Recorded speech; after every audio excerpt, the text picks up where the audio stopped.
And welcome to another episode of 50 Shades and Grey, where today I am joined by a long-term friend. Pleased to introduce you to my friend, Stephen. Steve, hi mate, how are you doing? I'm good, Elliot. How? I'm very well, thank you.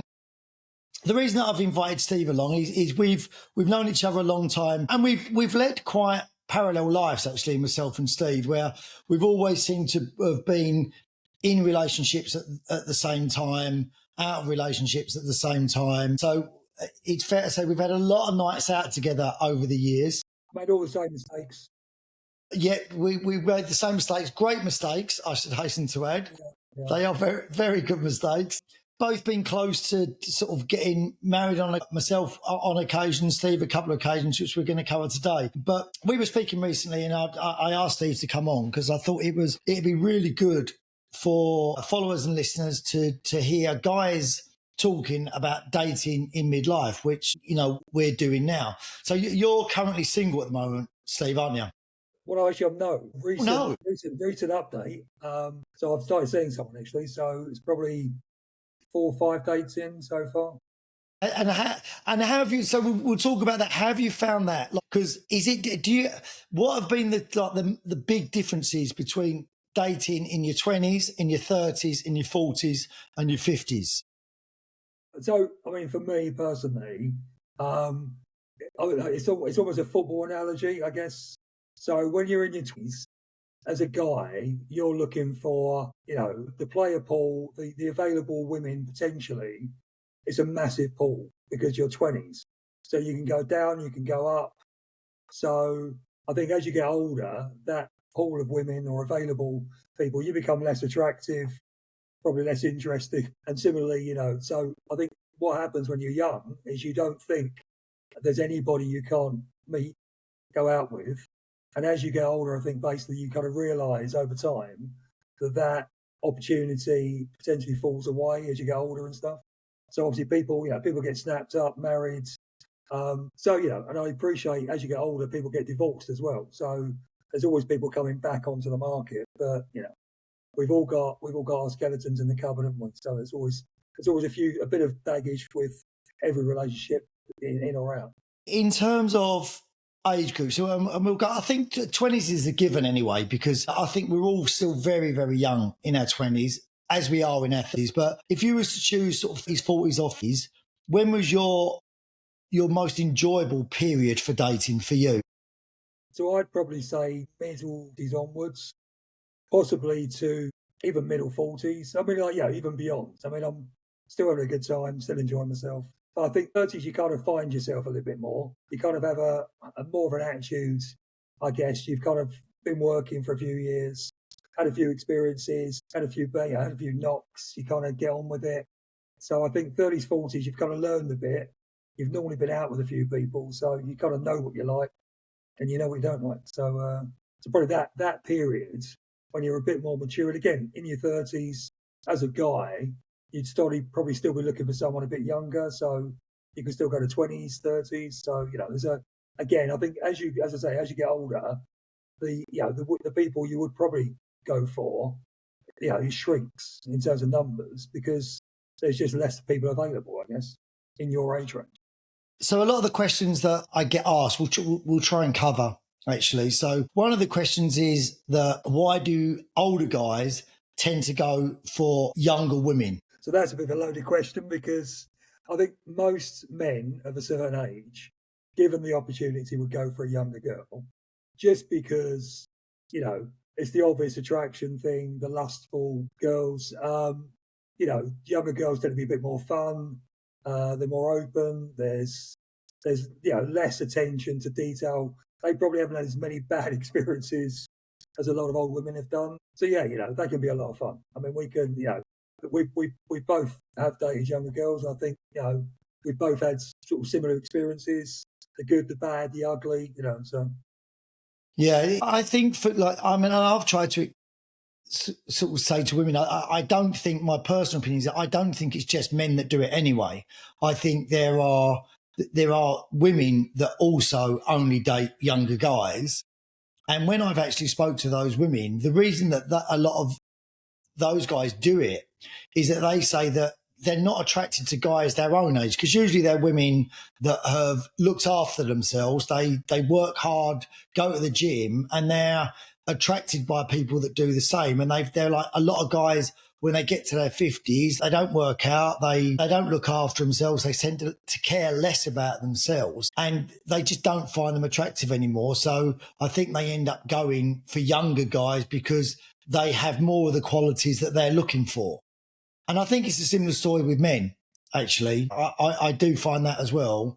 But I do think it's certain sorts of people rather than it's just men that actually do it. Would you kind of agree with that? Yeah. I mean, I think there's women, obviously, if they've got the opportunity, like you say, if a woman's looked after herself, she's in good shape, trains, she's obviously potentially younger guys will also find her attractive. So when in my 20s, I dated older girls. And that was because they seem more mature, they seem to know what they were doing, and they've got a little bit more allure, haven't they, sometimes? So, and it kind of works both ways, doesn't it? Women of a certain age, if it's like you say, if they look after themselves, they probably have still got the pick of, a variety of age groups. So I think the problem with all guys, basically, and we're all the same, we get slightly kind of flustered when we're with younger girls, but if someone pays any attention to us, it's quite flattering.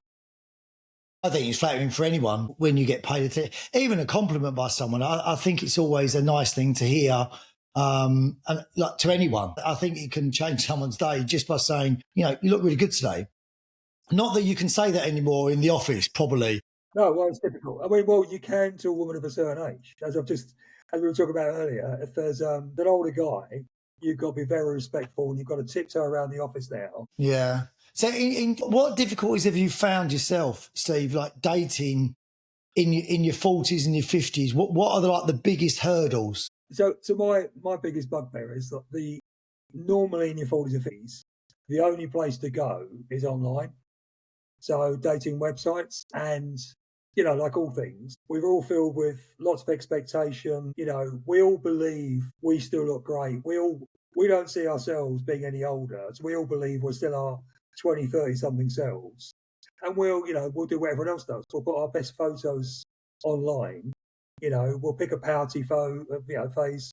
We'll make sure the lighting is ideal to sculpt the body. And then that's our profile. And then we'll, talk ourselves up, make ourselves sound as fascinating as possible. We'll come up with every single funny story we've ever come out with, and we'll stick that on there as well. So, we come across as some kind of jet set comedian. So, and when we come to meet people, the reality is never quite as simple as that, is it? And it's never quite as good. So, from my experience, I've probably done 2 or 3 bouts of web dating. First, probably latter 30s in the first lot, and that was actually quite a good experience. Met some people out there, but latterly I've done it in my late 40s and 50s, and it's been horrendous. To the point where, as I said, I think the last time I web dated was a few years ago.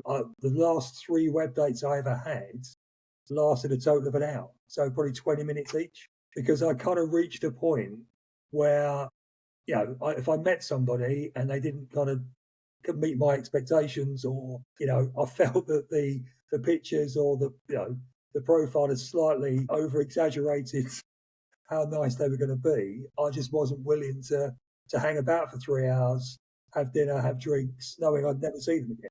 Did you find that it made you quite cynical of the whole dating process, the actual website itself in the end? Yeah, I do. I mean, I do. But I think they're there for a reason. I think everybody's got the best intentions. They all want to meet somebody. Everyone's grappling for, a partnership, a coupledom. We look around, everyone's always in a couple. Nothing great about being single at Christmas or Valentine's. But I think at the same time, people have to be realistic sometimes. I think everyone's got overinflated estimations of themselves. Everyone thinks they can date, whoever they think they can date. But the reality is you've got to you've got to stay in your league, quite frankly. I think we all think we're in a much higher league than we were probably actually in. Yeah. We all think we're in Champions League. We're actually in like the Vauxhall Conference, aren't we, really? So that's the issue. I think it's basically people have got to be realistic. And I think as well, we all want to believe we can box up. So, and when that happens, that's great because it's like hanging on to a tiger, isn't it? Hanging on to a tiger's tail, just trying to follow good-looking girls around, willing to do anything you possibly can to hang on to them. So, but it's always dangerous. So I remember a conversation with you actually, and again at the same time we were both using the apps, and I think I was getting quite sort of despondent with them. And you said something that I always remembered, actually. You said you'd got to the stage where you was almost approaching it like, not like a business meeting, but almost like, I'm going to do this over lunchtime. It's going to be sort of 15, 20 minutes, and I might do a couple like in succession, but you was approaching it very methodically, which when you first... That's the only thing you can do, I think, because it is... Well, when you first told me, I was a bit like, oh, I'm not sure about that. But the more that I did them, because I think it was when I first started doing them, I thought, do you know what? It's probably the best way to do it, because the chances of meeting, I mean, you meet people and you meet some lovely people, but the chances of sort of connecting with people, because it's so different on the apps, like you say, we all use our best pictures. You're meeting literally different people to what you think you're meeting in your head, don't you? Yeah, and the difference is basically that, you can speak to them. I think I found early on, the problem is you spend a lot of time speaking to people online, phone calls. I did a bout of this coming out of in COVID, where, we got into doing walks over parks and things like that, because that was the only way you could actually meet people. And that's because, COVID, everyone was indoors for 2 years and there was no interaction. So I thought coming out of COVID would be quite a good thing to do. But the problem is you can meet a lot of nice people, and I got on with a lot of people. But if there's no initial attraction when you meet them, you do feel like you've wasted 3 weeks of your life having a conversation with a complete stranger that you're never going to speak to again. I agree. I mean, I did a post on the Instagram actually about my advice for me that I would do now for people that are doing apps. It is literally have 2 or 3 text messages backwards and forwards, then speak on the phone, and then FaceTime them, like all in the space of like a couple of weeks, and then meet for a coffee. Because I found that if it didn't happen in 2 weeks, it wasn't going to happen anyway. Yeah, but I mean, I think the problem basically, we're all... I mean, men probably more than women. It's about physical attraction. Effectively, I've done phone calls, FaceTime, did a lot of Zoom calls with people. I didn't really know how I felt about them until I was stood 2 feet away. Yeah. And we were actually talking. Yeah, I could, like it's the sort of 5-second attractive thing, isn't it? So you can meet someone, they can be a great person, tick every box, live around the corner, have a great job, be a great person, funny. You can meet them and just think you can friend zone them in 5 seconds. And the same for you. So basically they feel the same, it's not just me. It's you've got, I'm only 50% of the whole transaction. The other person's got to think the same thing. So I know, and we touched on it earlier on, that you actually got engaged once before, didn't you? Twice, mate. You've been engaged twice? I've been engaged twice, yeah. So, firstly with the Australian girl. Yeah. Who ended up going back to Australia because she missed the country more than me. And then latterly with the young girl who was sort of 20 years younger, which was, midlife crisis on steroids, basically. So that was me grasping at my youth for as long as possible. Did you think you realised, the reason I'm asking is because that's probably, you know what it's like, we always think we're the only ones going through a situation, but there's probably loads of people who go through that situation, have been through that situation, or are in that situation. Do you think when you was in that, did you think you knew that at the time? I basically had to be realistic about it. So I already had a child, so she was a lot younger than me. So we were talking about a family. So you're then talking about a second family, because you've got to be honest about it. That was her expectation. We were together 5 years. I probably popped the question to prolong the relationship. Did I think it was going to work out? I was always 50-50 probably in the whole thing, just because, you got all of the good stuff. and then you've got quite a lot of the bad stuff, in terms of the age gap, which is attractive when you first meet someone.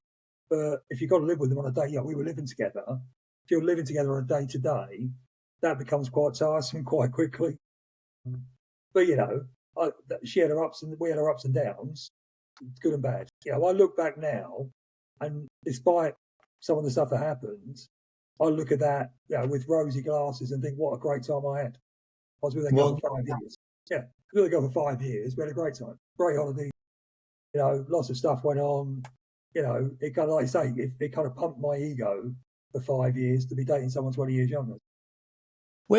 So now, I know you just said, you've recently met someone, but now if you were giving advice to sort of women that were looking to meet people, again, a lot of the feedback that I have is that they don't want to do exactly like you've said already. They don't want to do dating apps. But they do want to meet people, but they find it hard meeting people organically because of, one, who can you go out with now sometimes? Because if you need other single people to go out with. Yeah. So that's a challenge as well. If you're going out with your friends and they're all in couples, then it becomes sometimes, like I've said to you, sometimes it's great because sometimes you can get to places, and if you're with someone that you don't want to be with, all you're thinking to yourself is, I just wish I was here on my own. This would be great. Yeah. I would just rather be on my own. But at the same time, when you are on your own, you're thinking, this would be great to be doing this with someone that I wanted here. And then you feel detached from the situation because everyone else is with their partners. And then you're then doing that thing where you're looking at your phone and then you think, probably I'll just go. I would say to everyone, so, outside of the web dating thing, I don't think I'll ever do again, just because it's such hard work, so time consuming, just wears you down. So I'm a big believer, I think guys our age are a lot more social than women are our age. So I think guys maintain relationships, throughout, being married or whatever. So I still socialise a hell of a lot. So I think, if you've got the opportunity, I go out with other couples when I'm single. Just, there's an opportunity to go out, and every time you're out, there's an opportunity to meet someone in any circumstance. So I firmly believe you're better off going out, being social, just trying to talk to people when you're out. You haven't got to be, full on. But if you're in an environment, bar, restaurant, it hasn't got to be a nightclub, could be anything. Basically, there's always an opportunity to meet someone. And the thing is, at the moment you meet that person, if you like. So you haven't got to spend 3, 4, 5 weeks online, texting them, doing phone calls. The moment you meet them, there might be some attraction there. So, and that works both ways. Yeah. And I would also say, before you even speak to them, you've already done 1,000 things already without realising it, like looking at how they carry themselves, how they act, and then you speak to them. So you're already halfway there, and you don't get any of that on the dating apps. No, I mean, the girl I've met, I was at a sports lunch in the city. So she was on a table, basically. I'd seen her walking around the room, saw how she moved, saw how she spoke to people. So that literally was alluring to start with. So that was what encouraged me to then go over and start talking to her. So I'd already kind of pre-qualified her. Well, you do. But what was going on? I think it's very true. I think I've said this before. I think there's 1,000 things that you do without actually realising that you do naturally. So like all your like what they call sort of red flags, which is a word that I hate. But, for me, if I see someone smoking or vaping, immediately I'll dismiss them because I know I don't like that. Yeah. Yes, it's very fussy, but that's just one of the things I don't like. And you'll do all these things, but they're all things that you never find out about people when you're web dating, because people don't always tell you. Then you'll go out with them and you'll find out that they do smoke or they do vape or they don't drink or they do drink. And, these are all things that you're then discovering that otherwise you don't have to meet them to just discover these things in a bar or a restaurant a lot of the time. That's right, yeah. So, my biggest bugbear is going out with someone that, drinks excessively, can't hold their drink. So, guys struggle with it, I guess. women to a degree. I don't mind. Everyone can go out and have a good time. I just don't like people getting too silly when they've had a drink. So that's one of my things. So if you're actually out, you can see how people behave. You know, I'd tell everyone, get out there as much as possible. I know sometimes it's not practical. Sometimes you've got, you know, family situations, kids, whatever. So you are tied to the house. But any opportunity, don't let couples going out put you off. If you've got couples, you know, friends and couples, go out with them as a single person. You know, it doesn't matter. If they're your friends, they're your friends. Well, listen, mate, thank you so much for joining me and chatting away. It's flown past, and I know we have lots of other stories. So maybe we'll do another one of these where we can go through some of our exploits of when we were younger. Yeah, some of the mishaps. Some of the mishaps, but I think we'd both have to be in different jobs before we do that, actually, because otherwise... I don't think we retire because I'll probably get sacked in the first 30 seconds. Well, listen, guys, thank you so much for joining 50 Shades of Grey. Steve, thank you again. Make sure you follow, make sure you subscribe, and we will see you soon.